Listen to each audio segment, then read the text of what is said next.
আসসালামু আলাইকুম প্রিয় মালয়েশিয়ান প্রবাসী বাংলাদেশি ভাইরা, আপনারা সবাই কেমন আছেন? আশা করি সকলেই ভালো আছেন এবং নিরাপদে আছেন। আমি গত 2 থেকে 3 দিন আগে মালয়েশিয়ার মাইজি ভিসা নিয়ে একটা ভিডিও করেছিলাম। আপনারা অনেকেই সেই ভিডিওটা দেখেছেন। আমি ইদানিংত মাইজি বিষয় বা 6-7 নাম্বার বা ভিসা এক্সটেনশন বা রিনিউ নিয়ে এরকম ভিডিও করতেছি না। তো বিভিন্ন রিকোয়েস্টের কারণে ফাইনালি একটা ভিডিও করেছি। সেখান থেকে অনেক ধরনের প্রশ্নর সম্মুখীন আমার হতে হয়েছে। হোয়াটসঅ্যাপ গ্রুপ থেকে আমার Messenger group, otherwise personally phone অনেকে মেলও করেছেন যারা আমার প্রফেশনাল মেল নাম্বারটা জানেন। তো আজকে ওই মাইজির বিষয় 6 থেকে 5টা প্রশ্নের উত্তর দেওয়ার চেষ্টা করব। তো যাদের মাইজির ভিসা নিয়ে বিভিন্ন জটিলতা রয়েছেন, মাইজি ভিসা কেন দিচ্ছে না, এই সকল প্রশ্নই। তো আপনারও মনে অনেক প্রশ্ন থাকতে পারে। আশা করি এই প্রশ্নগুলো শুনলে আপনার মনের ভিতরে যে প্রশ্নগুলো রয়েছে সকলগুলোর উত্তর পেয়ে যাবেন। তো আমি এখান থেকে আসলে কমেন্ট না, সরাসরি আমি আমার গ্রুপ থেকে, আপনারা জানেন অনেকে আমার গ্রুপে জয়েন্ট আছেন, যে প্রবাসী.com আমার একটা গ্রুপ আছে, সেখানে অনেকে যুক্ত আছেন, অলরেডি 185 জন আছেন। তো যাই হোক, আমরা শুরু করি। নাদিম নাদিম ইসলাম, আসসালামু আলাইকুম ভাই। মাইজির ভিসা অনেকেই পাচ্ছে, আমার বস বলতেছে দেবে না, এটার করণীয় কি?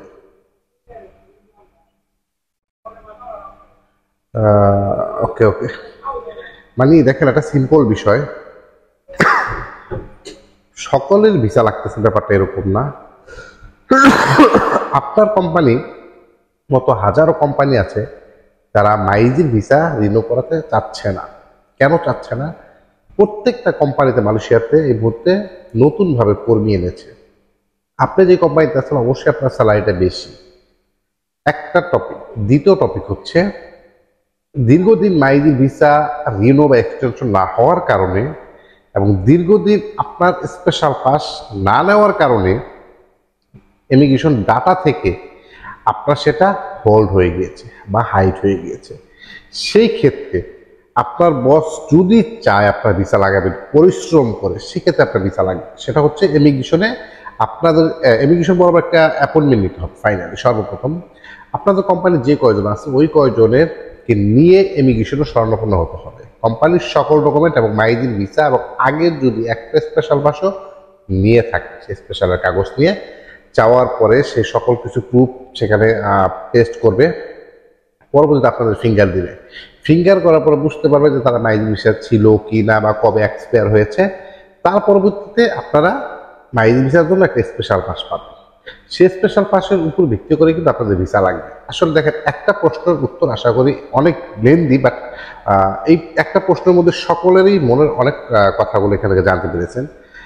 আরেক ভাই বলেছে, ভাই মাইজির ভিসা দিচ্ছে কি দিচ্ছে না সেটা বড় বিষয় না, আমার বস রেজিস্ট্রেশন করেছে, এখন তোর পর্যন্ত মেডিকেল করালো না।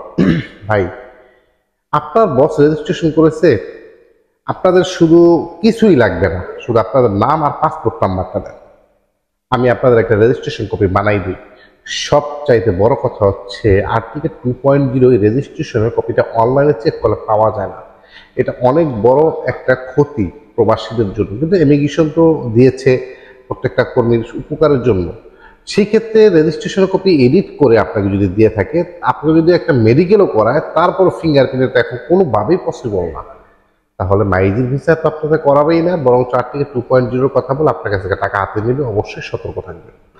আরেকবার বলেছে, ভাই আমি স্পেশাল পাস নিয়েছিলাম 13টা, এখন ইমিগ্রেশনে স্পেশাল পাসের জন্য আবেদন করলে দিচ্ছে না, সেই ক্ষেত্রে করণীয় কি? আমি কি দেশে গেলে ট্রাভেল পাস কেটে যেতে হবে কিনা, বা মালয়েশিয়াতে বৈধ কর দেবে কিনা? আসলে এটা অনেক বড় প্রশ্ন। তারপর বলে দিই, আপনি যদি স্পেশাল পাস না নিয়ে থাকেন, আপনার বস আপনাকে ওই স্পেশাল পাসের মাধ্যমে একটা ম্যামো করে, ইমিগ্রেশন থেকে একটা ম্যামো করে, চেক ম্যামো করে আপনাকে যদি বাংলাদেশে পাঠিয়ে দেয়, আপনি কখনো মালয়েশিয়াতে কলিং ভিসা হলে আসতে পারবেন বা ট্যুরিস্ট ভিসাতে আসতে পারবেন, মানে অ্যাভেলেবেল, কোনো প্রবলেম হবে না।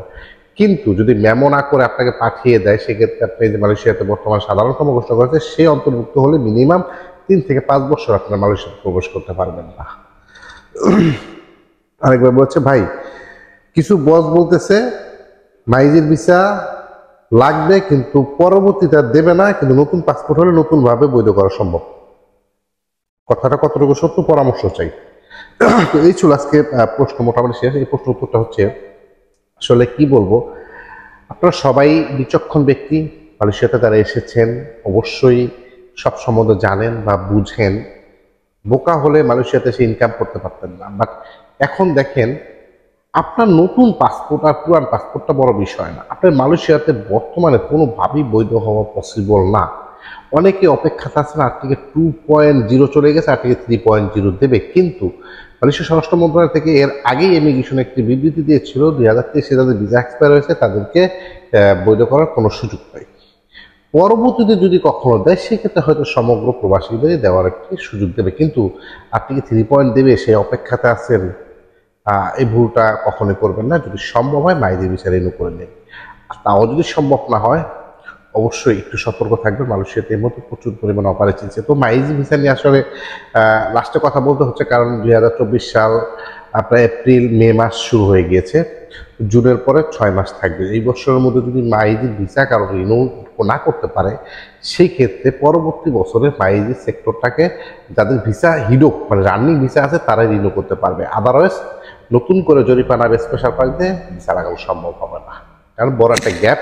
সেই গ্যাপ এবং টার্মস অ্যান্ড কন্ডিশনের দিকে তাকালে আপনি অবৈধ হয়ে গিয়েছেন হয়তো কোনো না কোনো কারণে, সেক্ষেত্রে ভিসা রিনিউ করতে পারবেন না। যদি সম্ভব হয় এই বছরই আপনারা বৈধতা এই ভিসাগুলো রিনিউ করার জন্য অগ্রসর হন। তো সকলে ভালো থাকবেন, নিরাপদে থাকবেন। দেখা হবে নেক্সট কোনো ভিডিওতে। আসসালামু আলাইকুম।